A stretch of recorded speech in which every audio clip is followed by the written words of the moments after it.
السلام عليكم الإخوان، نتمنى تكونوا بخير وعلى خير. كما كتعرفوا الأجواء نايضة شاعلة، ما كاين غير زدافة دافا داف ولا احتفالات. شي كيخسر وشي كيحتفل معاه، شي يغلب شي كيحتفل معاه. دابا واحد الحاجة اللي بانت لي أنا ما زدادش، علاش منين فازت جنوب افريقيا على الرأس الأخضر ما احتفلوش؟ يعني هنايا كيبينوا بأنهم احتفلوا هما اللي خسروا المغرب ومعانا مع جنوب افريقيا. ودابا سمعوا، ما غاديش نحتفلوا كاع، احتفلوا ولا جلسوا بصحتكم وراحتكم. الا كانت غير بحال هيدا ماشي يفرحكم، غير فرحوا، فرحوا وشطحوا. ايوا فرحوا وشطحوا، والله ما نقول لكم شي لعبه. حنايا علاش؟ حنا بالعكس شنو كنفرحتوا؟ درنا واحد الانجاز، من كان سبب فرح قوما الى ورضينا به. وهذا اش غنقول لكم. دابا غادي نهضروا على حفل توزيع الجوائز كيفاش كيقولوا، وغادي نتابعوا هذا الشيء على لسان سمير وصحبه رأس تيمومة. يلا نتابع. بكم مشاهدينا الكرام لباقي حصة بالمكشوف. كنا توقفنا دائما عند الأضحوكة أو مسرحية جوائز الكاف التي أصبحت على كل لسان في مختلف وسائل الإعلام الغربية. سامر عماري كان قد توقف عند طريقة الانتخاب أو طريقة الفوت هذا تاع أحسن العناصر وطريقة الترافيق، طريقة الترافيق الثاني.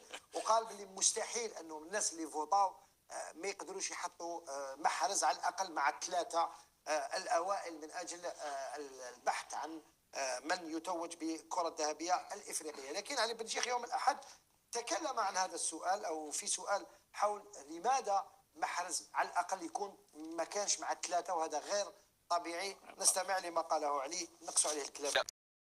هو شتو كيهضر على توزيع الجوائز. خرجت بكم النور شوية باش نتأكدوا مزيان، باش تشوفوا مزيان.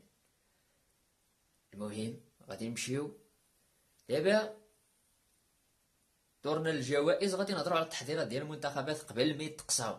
المنتخب الجزائري والمنتخب المغربي كيفاش كانوا دايرين مقطع فيه المغرب كيتريني كيدربوا وهما كيهضروا على اللعابه ديالهم، ولكن هما كيهضروا على اللعابه ديالهم وكيهضروا على اللعابه المغرب.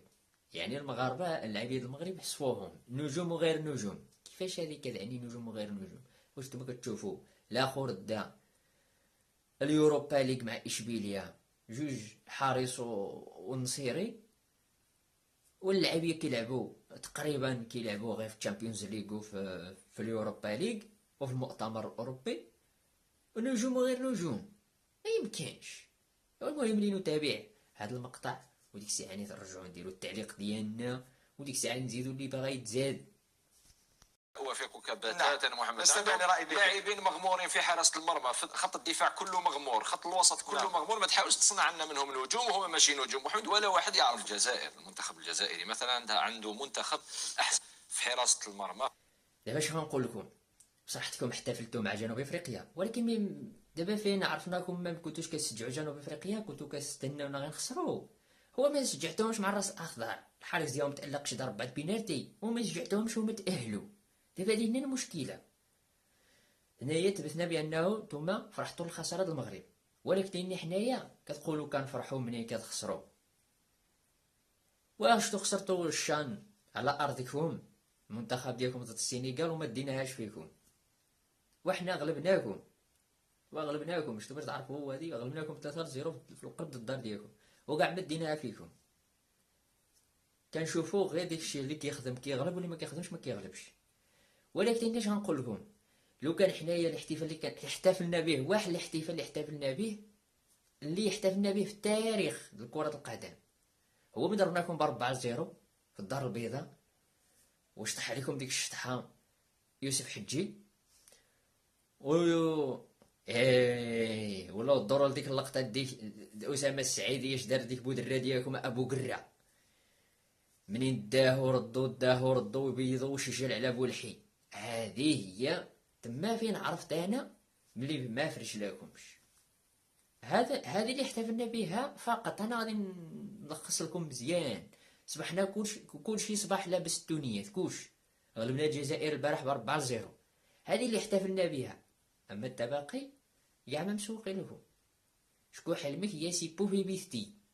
ايوا المهم نتمنى يعجبكم هذا الفيديو، ما تقلقوش عليا لانه كنوضح لكم. كتقولوا كنحتفلوا ملي كتخسروا، كاع ما كنديوها بشي حاجه حنايا. المهم كنتبعوا العناوين كيفاش الخدمه فين مشات.